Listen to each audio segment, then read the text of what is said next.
Good morning. Okay, welcome everybody. We are now doing the YouTube live recap Q&A for episode 9.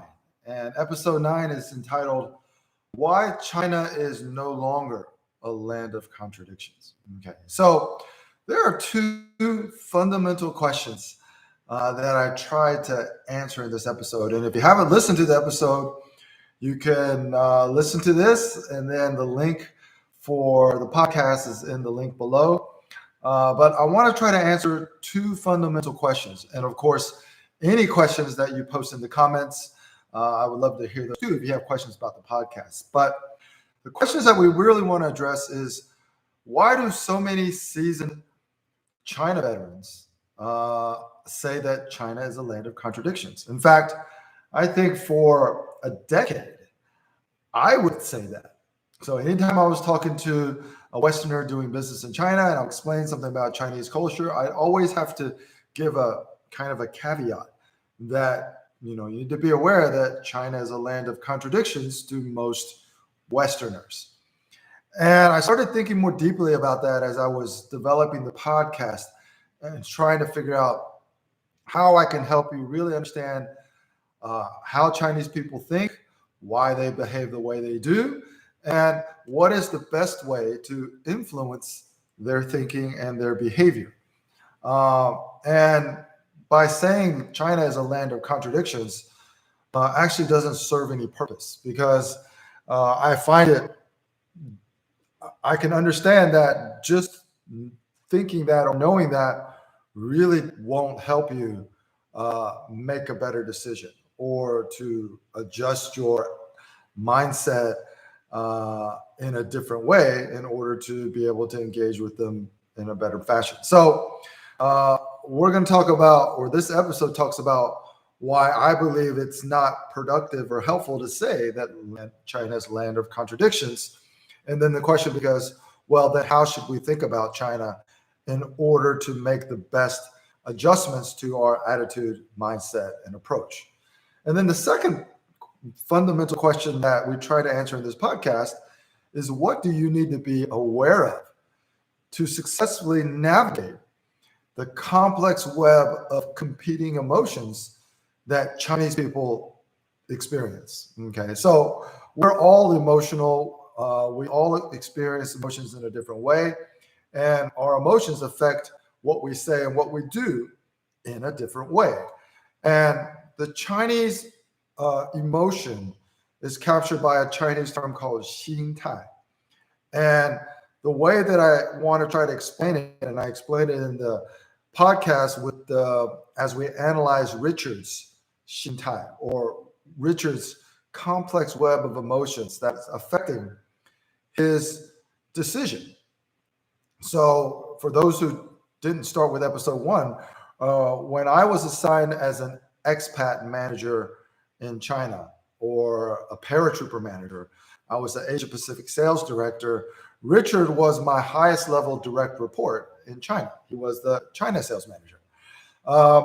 And without getting into too much details, instead of working kind of collaboratively with Richard to try to do good things for our company in the China market, expand sales, capture new opportunities, or whatever, Richard ended up choosing a different path.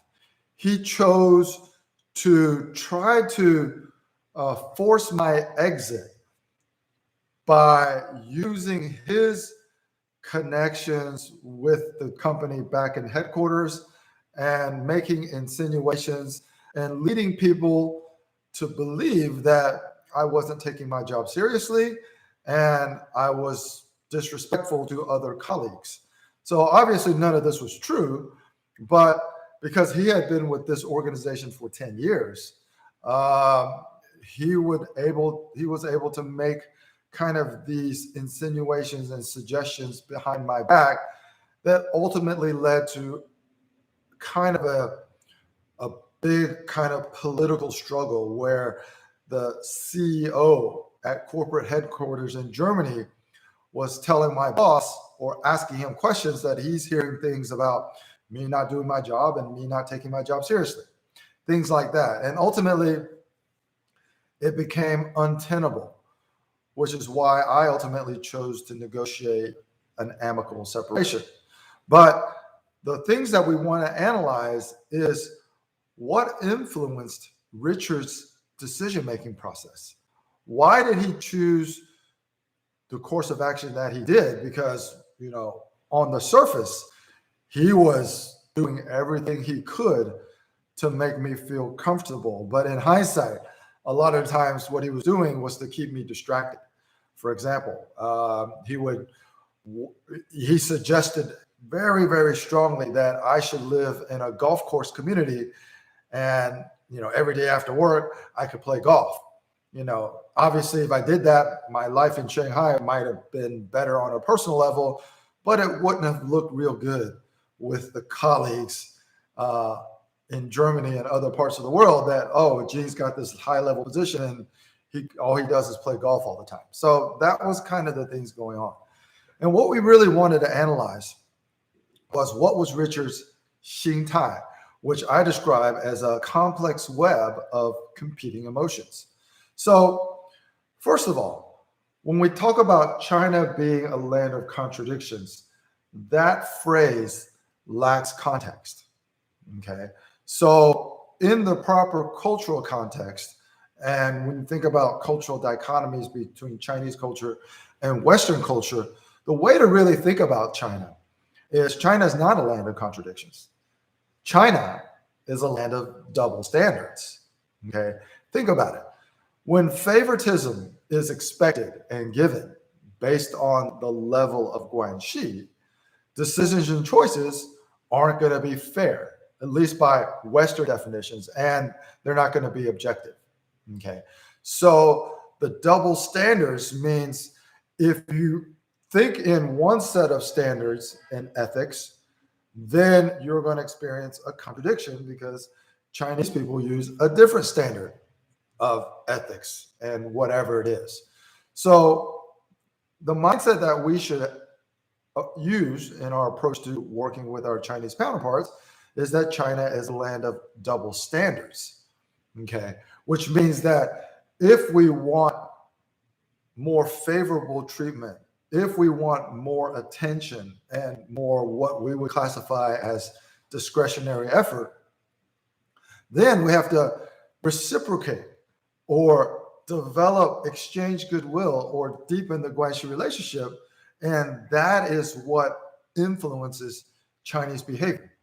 Chinese behaviors is influenced by the guanxi connection, not their sense of values, ethics, or morality. And that's a huge difference in managing your own expectations when you're doing business in China. Okay. And this will all lead into the Chinese way of thinking. And we talked about in the previous episodes their Liyi calculation. Okay. What do they perceive as the mutual benefit of deepening guanxi relationships with you? And what do they perceive is the impact significance of that relationship or that guanxi relationship over time? And ultimately what that results in is it results in them making their choice on whether they want to deepen the guanxi relationship with you or not. And what was a really telling sign in the example with Richard is he chose not to deepen the guanxi relationship. And the reason is because the deeper the guanxi relationship is, the higher the expectation, which means he couldn't have done what he did if we had a really deep guanxi relationship. Now, guanxi has different levels, and he did a lot of the superficial guanxi stuff. We would go out to lunch. He would take me to play tennis because he found that I like to play tennis. He would chauffeur me around and help me look for an apartment. He would give me all kinds of tips and hints and suggestions on, hiring my, sales assistant and just basically anything that I needed in China. Richard was there either with an opinion or with an offer to help. Now, what he didn't do is he didn't really try to deepen the Guanxi relationship. And that's reflected in the fact that we had dinner together only once. And it was just him, me, and my wife, which means we worked together for essentially, we knew each other for almost a year. I was officially his boss for about 6 months. And I never met anyone in his family. I knew he had a daughter, talked about her once in a while, but I never met her. Now, you contrast that with Vincent, which is the other person who I developed a partnership with, and our Guanxi immediately deepened because I met his wife, I got to know his son, and when his parents were in town and my parents were in town, he invited us all to have dinner. The same with Shēnghuó, who was the unofficial taxi driver. He invited me over to his house for dinner. I met his wife, I met his daughter, I even met his brother-in-law when they organized a dinner to help me celebrate my birthday. Richard, who I should have had really even closer Guanxi relationships with, avoided that. I didn't understand it then, but I understand now that that's a suspicious thing, because Guanxi should have only been beneficial to him unless he was plotting something else, which he was. So those are the things that really make China a land of contradictions, but it's not a land of contradictions. It's a land of double standards, and it's an arena and a mentality that you have to understand by understanding, one, the competing web of emotions that affect Chinese people, which is their xīntài, and how that ultimately affects their shangfa, or the choices and decisions that they choose to make. All right. So let's see if this question is related. Okay. You highlight Guanxi relationships and many face-saving scenarios, which are key to understanding the China business world.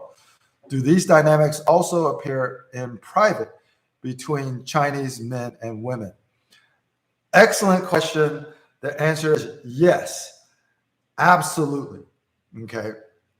So this giving face is actually more important the deeper the relationship with. So between family members, between spouses, if you kind of don't give face, or you're in an argument and you don't give the other side a safe off-ramp from a spotlight of embarrassment. So we talk about that in episode 10. It's a 台阶下.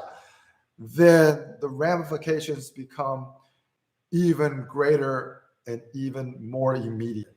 So that's an excellent question. And that's one of the cons of deepening Guanxi, because as your Guanxi deepens, the expectations increase dramatically. And everything in China is relative. Okay. It's relative to the level of Guanxi, what their expectation is. So I can treat a friend one way that might be slightly disrespectful, but if I treat my wife in the same manner with a little bit of disrespect, the repercussions could be more. And you can see that within Chinese families, between aunts and uncles that are always kind of competing against each other and arguing about different things.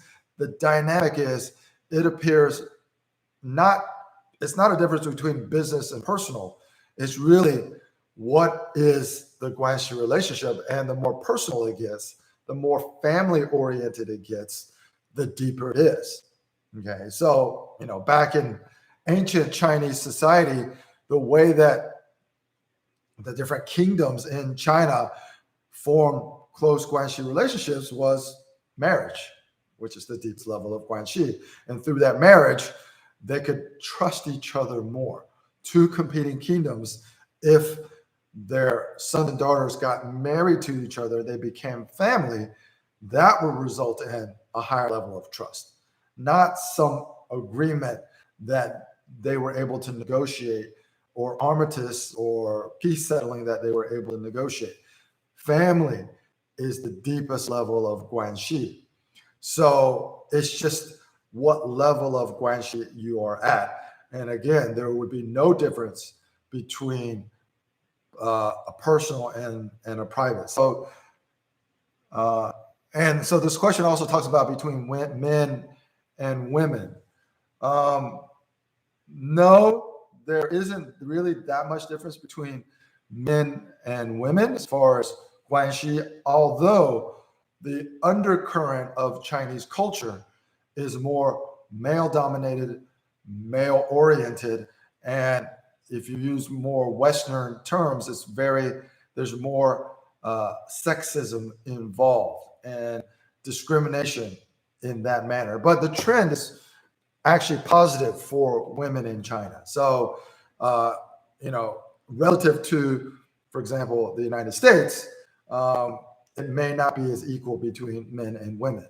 But the trend of equal rights in China is trending in a positive way. So, so that is just something to also be aware of. So again, thank you for that question. Now, getting back to, once we understand the Liyi calculation of Chinese people, we need to understand how they feel, which is their 心态. And it's a complex web of competing emotions, but there are three, I think, broad categories of emotions that most people experience when they're doing business in China or interacting with their Chinese counterparts. The first one is paranoia, okay? And this comes from the Chinese mindset or instinct for survival, okay? And Chinese survival is 生存. And in the case of Richard, he was paranoid that some of his gray income activities might be considered corrupt by me, in which I would take action to maybe get him fired because he was doing something corrupt. So his paranoia said, well, I can't possibly allow Gene to really understand what's going on, so I need to keep him distracted until I can force his exit. And that's exactly what he did.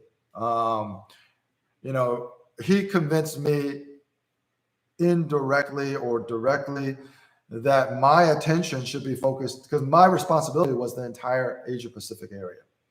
And he convinced me that, we're like, 兄弟 or brothers, and I don't have to worry about China. I can just leave China to him, and my success will be leaving China to him and focusing my attention on Japan and Korea and the other parts of Southeast Asia. So I spent all of my time in these other Asia Pacific countries while I just left China to him. And anytime I wanted to visit customers in China, he would say, oh, I just visited them before, and somebody of your high level, they would have to prepare and make sure they give you face. So, let's try to arrange that at a different time. He'd always make some kind of excuse like that. So that was kind of strange, but at the moment, I didn't really think that much about it. But paranoia or skepticism is one of the major categories of Chinese 心态. The other is ambition. So ambition comes from the mentality of Chinese to want to continuously elevate themselves, or in Chinese, to shangji. Now, Richard had been with this company for 10 years. He was the first salesperson hired by the German factory manager 10 years ago. And so he is the highest level salesperson in China. And his ambition was to move into the position that I occupied. I occupied a position that was newly created, Asia Pacific Sales Director, and below the Asia Pacific Sales Director were the sales managers of all the individual countries in the Asia Pacific.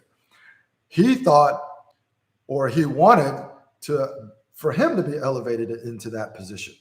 So that was his ambition at work. So from his complex web of emotions, his 心态, he was both paranoid that I would discover his corrupt activities, And my presence impeded his ambition because it was a new position between him and where he wanted to be.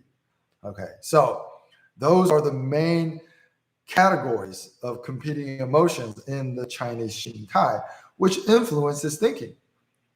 So his thinking, or his 想法, plus his kind of Liyi considerations, for him, he concluded that I won't be able to work with Jin because he stands in the way of everything I'm doing and everything that I want to accomplish.